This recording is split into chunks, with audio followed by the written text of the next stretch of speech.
안녕하세요. 누가복음 17장 시작합니다. 예수님께서 말씀하시기를 실족하게 하는 것이 없을 수는 없지만 그렇게 하게 하는 자에게는 화로다. 그가 이 작은 자 중 하나를 실족하게 할진대 차라리 연자맷돌이 그 목에 매여 바다에 던져지는 것이 나으리라 라고 하셨는데요.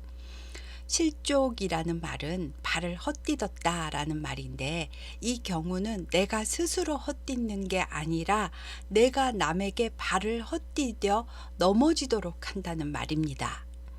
그런데 살면서 이런 일이 없을 수는 없겠지만 일부러 남이 실족할 것을 알면서도 이렇게 넘어지게 하는 자에게는 화가 있다라고 하셨습니다. 16장에 나온 부자와 거지 나사로의 비유처럼 아주 작은 자에게라도 이렇게 넘어지게 하고 상처를 준다면 차라리 연자맷돌이 그 목에 매여 바다에 던져지는, 이것은 당시에 로마 사람들이 시행하던 사형법이었는데 차라리 그렇게 죽는 게 더 나을 거다라고 하신 겁니다.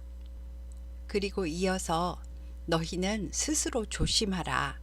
만일 내 형제가 죄를 범하거든 경고하고 회개하거든 용서하라.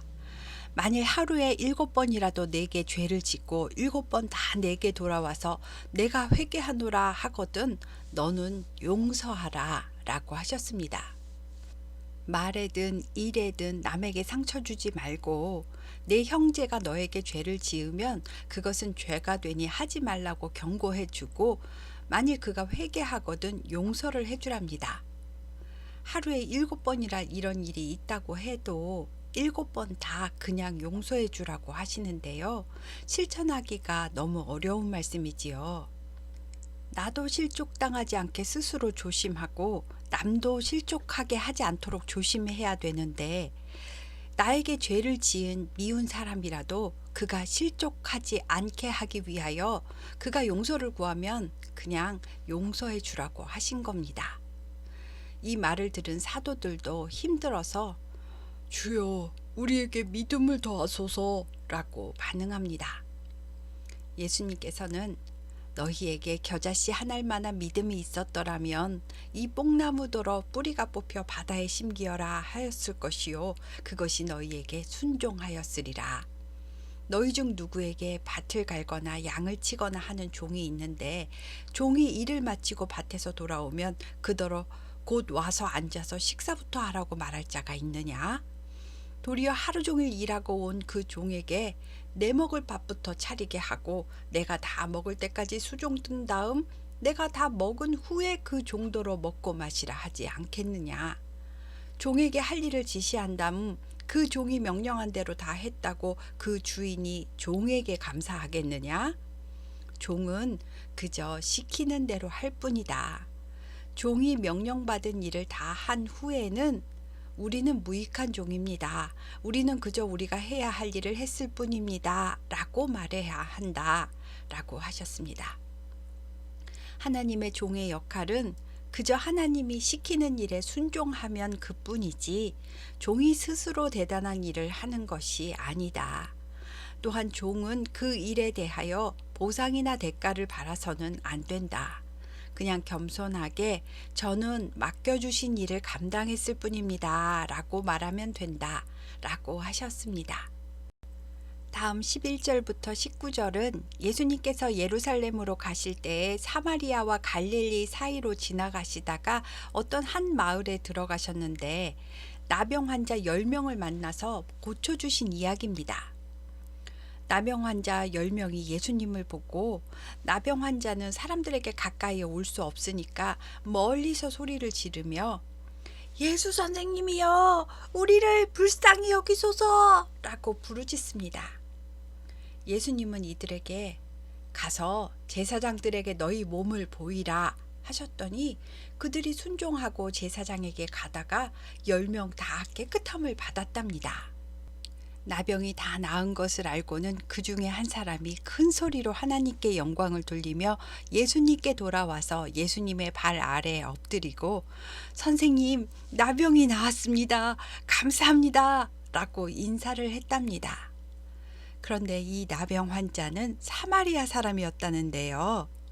예수님께서 10사람이 다 깨끗함을 받았는데 나머지 9은 어디 있느냐?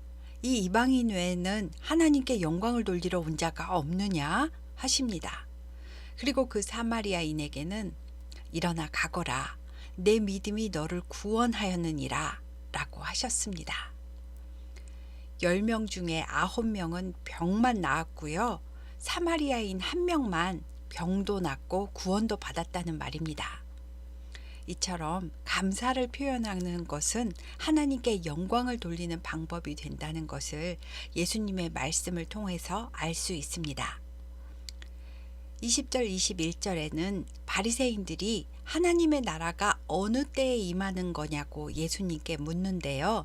예수님께서 하나님의 나라는 볼 수 있게 임하는 것이 아니요 또 여기 있다 저기 있다고도 못하리니 하나님의 나라는 너희 안에 있느니라 라고 하셨습니다. 바리새인들은 이스라엘이 로마를 물리치고 세계 앞에 우뚝 서는 그 하나님의 날이 언제 오는 겁니까? 라고 물은 건데 하나님의 나라는 눈에 보이는 왕국이 아니라 믿는 자들 안에 예수님의 말씀이 실천되는 것을 말한다 라고 대답하신 겁니다.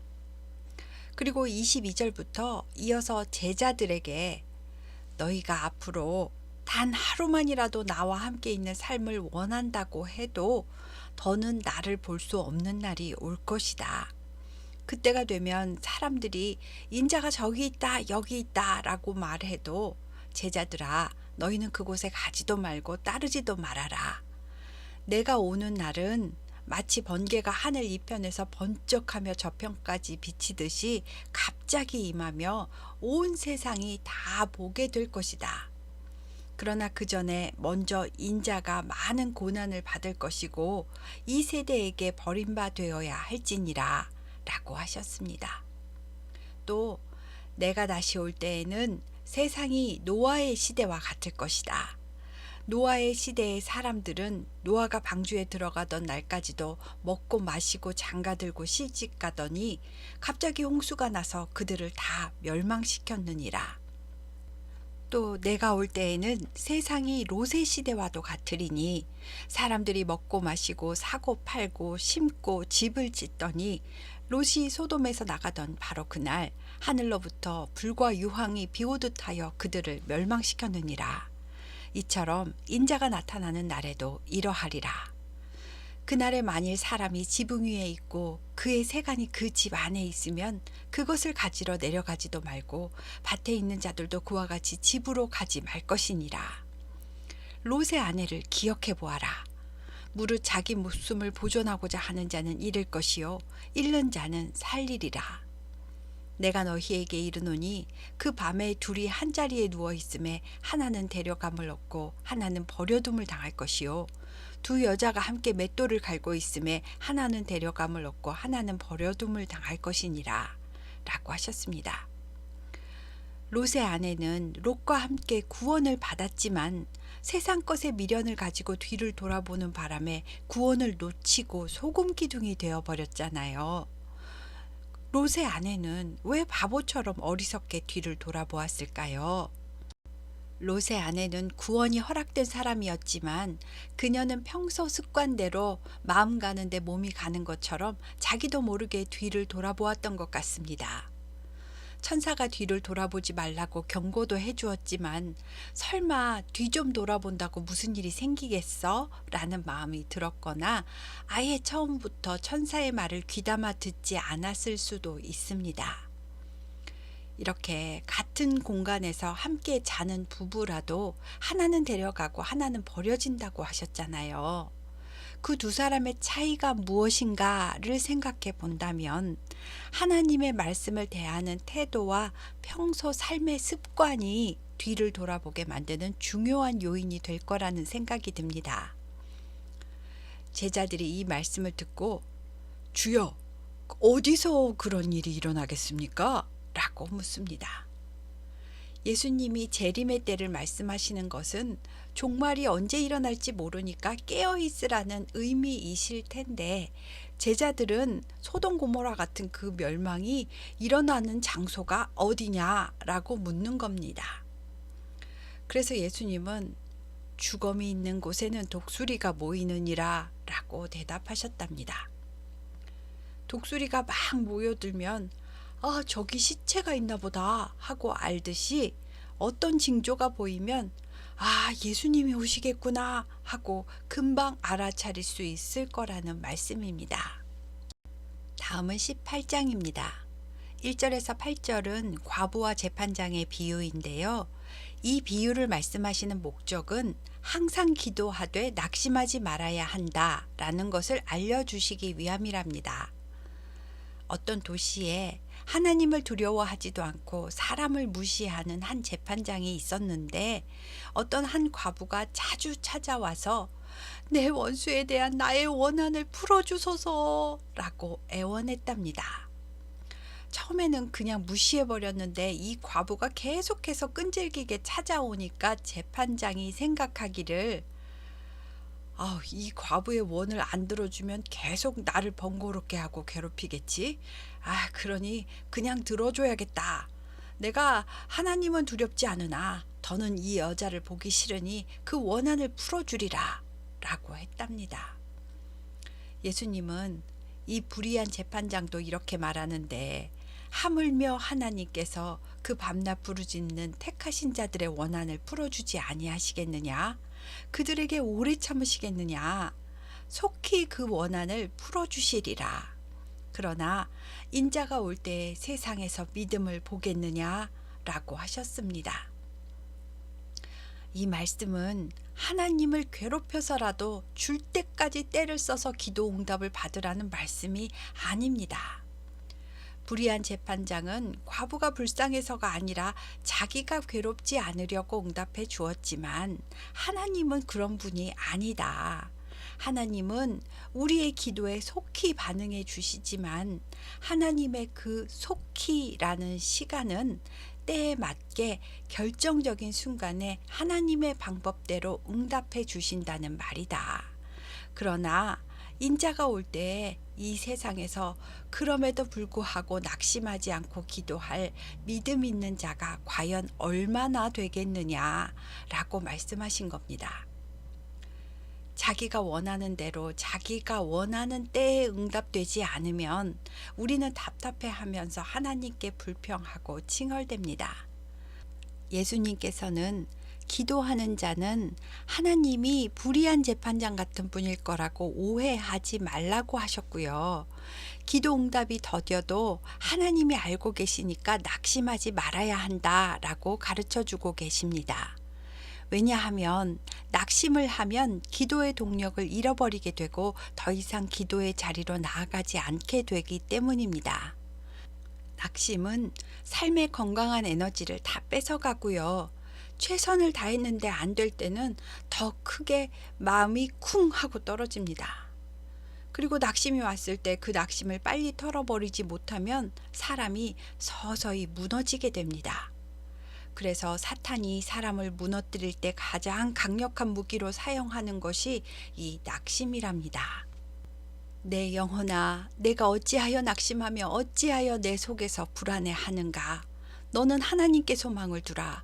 그가 나타나 도우심으로 말미암아 내가 여전히 찬송하리로다. 라는 고라자손의 시처럼 낙심할 수밖에 없는 환경일지라도 끝까지 하나님을 신뢰하여라 라는 뜻으로 예수님께서 이런 비유를 말씀하신 겁니다.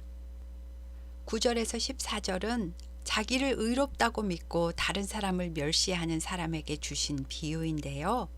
어느 날 바리새인과 세리가 기도하러 성전에 갔는데 바리새인이 서서 따로 기도하기를 하나님이여, 나는 다른 사람들 곧 토색, 불의, 간음을 하는 자들과 같지 아니하고 이 세리와도 같지 아니함을 감사하나이다.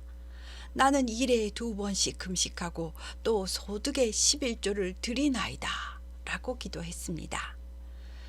바리새인은 하나님께 영의 기도를 드리는 것이 아니라 자신의 의를 드러내면서 습관적이고 형식적으로 기도하고 있습니다.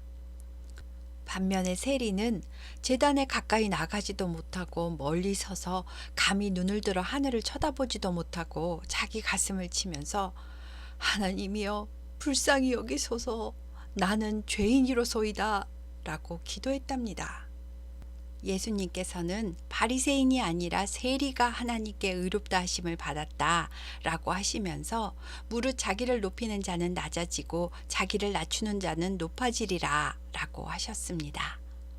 하나님께 나아가 기도하는 것은 하나님과 영적인 만남을 갖는 시간이고, 하나님과 만난다면 사람은 나의 자아가 드러나서 자아 성찰을 하게 됩니다. 그런데 남과 나의 행위를 비교하면서 교만을 드러낸다는 것은 하나님과의 만남이 없이 그저 기도의 액션만 취하는 형식적인 종교 행위에 불과한 것임을 알려주고 계십니다. 그리고 15절에서 17절은 어린아이와 같이 순수한 마음으로 하나님의 나라를 받아들여야 한다는 말씀이고요. 18절에서 30절은 부자는 가진 것이 많아서 재물이 주는 윤택함에 젖어 있기 때문에 그 가진 것들을 포기하기가 어려우니 부자가 하나님 나라에 들어가는 것은 낙타가 바늘귀 문으로 들어가는 것보다 어렵다는 말씀입니다. 이 말씀은 영생은 어떤 선한 행위로 들어가는 것이 아니며 천국은 행위나 돈으로 살 수 있는 나라가 아니기 때문에 구원은 자기 소유를 내려놓고 자기 십자가를 지고 예수를 따르는 자에게 주어지는 하나님의 은혜의 선물임을 알려주시는 겁니다. 31절에서 34절은 예수님이 선지자들을 통해 기록된 말씀대로 고난받는 종의 역할을 감당해야 한다. 즉, 인자가 이방인들에게 넘겨져 희롱을 당하고 능욕을 당하고 침뱉음을 당하겠으며 그들은 채찍질하고 그를 죽일 것이나 그는 3일 만에 살아나리라 라고 말씀하셨는데, 제자들이 예수님의 말씀의 뜻을 하나도 깨닫지 못했답니다. 왜냐하면 아직은 때가 아니라서 그 말씀이 감추였기 때문이다 라고 설명하고 있습니다. 다음 35절에서 43절은 여리고 근처에 가셨을 때에 한 맹인을 고치신 이야기입니다. 마태복음에서는 2명의 맹인으로 나와 있고요. 마가복음에는 맹인 거지 바디메오라고 나와 있습니다. 한 맹인이 구걸을 하다가 예수님과 그를 따르는 무리가 지나간다는 말을 듣고 큰 소리로 다윗의 자손 예수여 나를 불쌍히 여기소서 라고 외칩니다. 사람들이 시끄럽다고 꾸짖어도 더욱더 큰 소리로 외치니까 예수님이 가다가 멈춰 서시고 그를 데려오게 하셨습니다. 제자들이 맹인을 데려오자 예수님께서 내게 무엇을 하여 주기 원하느냐? 라고 물으셨고 맹인은 주여 보기를 원하나이다 라고 대답합니다. 예수님께서 보라 내 믿음이 너를 구원하였느니라 라고 하시자 맹인이 곧 보게 되었고 그는 하나님께 영광을 돌리며 예수를 따르더랍니다. 그리고 이 모습을 지켜본 백성들도 다 하나님을 찬양했다라는 이야기로 18장이 끝납니다. 19장은 예수께서 여리고로 들어가셨을 때의 일입니다. 여리고에는 삭개오라는 사람이 있었는데요.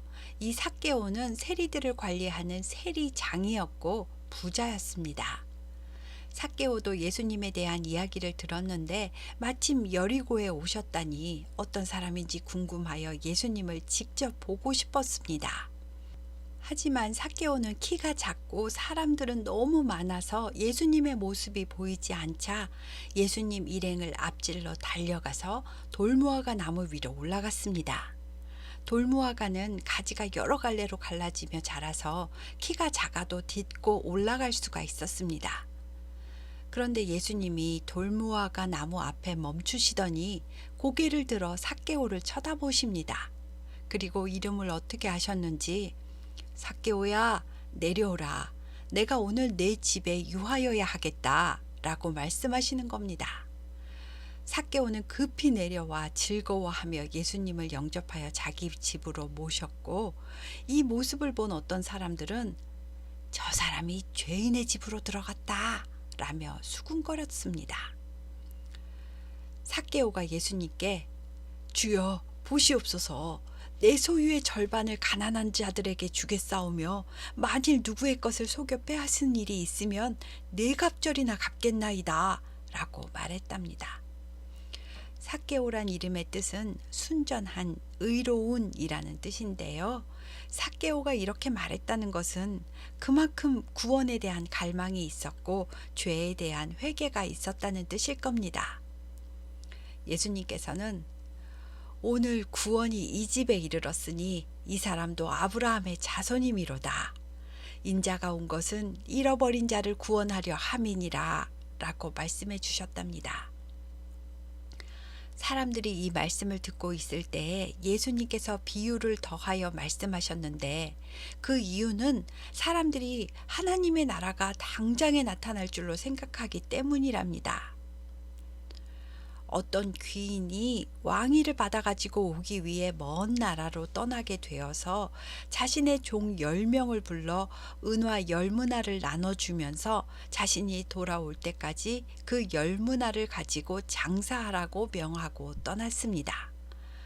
그런데 그 백성이 뒤로 사신을 보내어 그 귀인이 왕이 되는 것을 원하지 않는다는 뜻을 먼 나라에 보내기도 했답니다. 한참의 시간이 흐른 뒤 귀인은 왕위를 받아가지고 돌아왔으며 자신의 종들이 어떻게 장사했는지 알고자 종들을 불렀습니다. 달란트 비유는 그 종의 재능에 따라 나눠준 돈의 액수가 달랐지만 여기 문화 비유는 10명의 종에게 똑같이 한 문화씩 재능에 관계없이 같은 액수를 맡기셨습니다. 첫 번째 종이 나와서 주인님, 저는 한 문화로 장사하여 10문화를 남겼습니다 라고 하자 주인이 잘하였도다 착한 종아, 내가 지극히 작은 것에 충성하였으니 10고을 권세를 차지하리라 라고 했답니다. 두 번째 종이 주인님, 저는 한 문화로 5문화를 만들었습니다 라고 하자 똑같이 칭찬하면서 너도 5고을을 차지하여라 라고 5고을을 다스릴 권세를 주었습니다. 그런데 세 번째 종은 와서 보소서, 당신의 한 문화가 여기 있나이다. 내가 수건으로 싸두었나이다. 이는 당신이 엄한 사람인 것을 내가 무서워함이라. 당신은 두지 않은 것을 취하고 심지 않은 것을 거두나이다 라고 하더랍니다. 처음에 주인이 떠나면서 명령했던 것은 내가 올 때까지 최소 2배 이상 불려놓아라가 아니라 그냥 장사를 하라는 것 한 가지였습니다. 그러니까 이 종은 주인의 명령 자체를 순종하지 않은 것입니다. 게다가 주인이 조금이라도 손해가 나면 벌을 주는 악한 사람이라서 자기는 무서워서 그냥 수건에 싸두었다 라고 변명을 한 것입니다. 주인이 악한 종아, 내가 너의 말로 너를 심판해야겠다. 너는 내가 두지 않은 것을 취하고 심지 않은 것을 거두는 엄한 사람인 줄로 알았느냐? 그러면 어찌하여 내 돈을 은행에 맡기지 아니하였느냐? 그리하였으면 내가 와서 그 이자와 함께 그 돈을 찾았으리라 하고 곁에 서 있는 자들에게 그에게 있는 한 문화를 빼앗아 10문화 있는 자에게 주어라 라고 했습니다. 종들이 주여, 그에게는 이미 10문화가 있습니다 라고 하자 내가 너희에게 말하노니 무릇 있는 자는 받겠고 없는 자는 그 있는 것도 빼앗기리라. 그리고 내가 왕됨을 원하지 아니하던 저 원수들을 이리로 끌어다가 내 앞에서 죽이라 라고 했답니다. 이 비유는 어쨌든 많이 남겨야 한다라는 뜻도 아니고요. 부익부 빈익빈을 나타내는 비유도 아닙니다. 처음부터 예수님이 이 비유를 하는 이유는 사람들이 하나님의 나라가 당장에 나타날 줄로 알기 때문이라고 하셨잖아요. 이제 곧 예수님은 예루살렘으로 들어가실 테고 십자가에서 죽으시고 사흘 만에 부활하시고 승천하실 겁니다. 그리고 승천하시면서 모두에게 똑같이 주신 명령은 딱 하나, 오직 성령이 너희에게 임하시면 너희가 권능을 받고 예루살렘과 온 유대와 사마리아와 땅끝까지 이르러 내 증인이 되어라 라는 것이었습니다. 이것은 내가 다시 올 때까지 믿는 자로서 예수의 증인되는 삶을 살라고 하신 겁니다. 그리고 주님의 재림의 시간이 오면 주의 명령에 순종하며 산 사람은 칭찬을 받고 자기 마음대로 살거나 혹은 그리스도 자체를 박해하던 사람들은 심판을 받게 된다.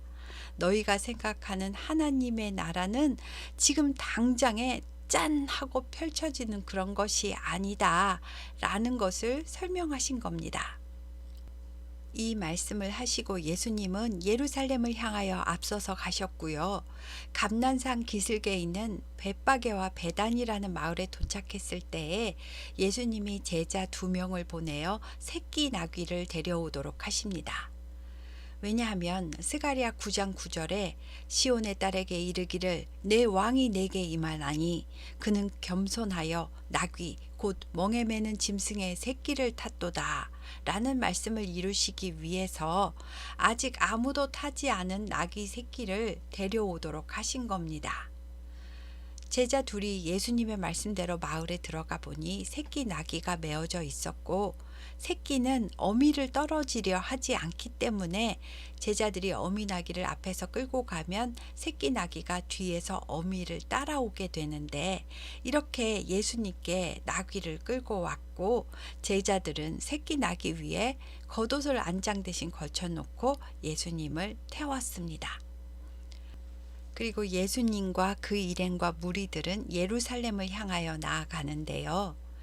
스가랴서에 예언된 예루살렘의 왕이 겸손의 모습으로 나귀 타고 입성하시는 장면이 딱 연상이 되어서 사람들은 이 모습을 보고 기뻐하며 찬송하리로다 주의 이름으로 오시는 왕이여 하늘에는 평화여 가장 높은 곳에는 영광이로다 라고 외치며 환호합니다.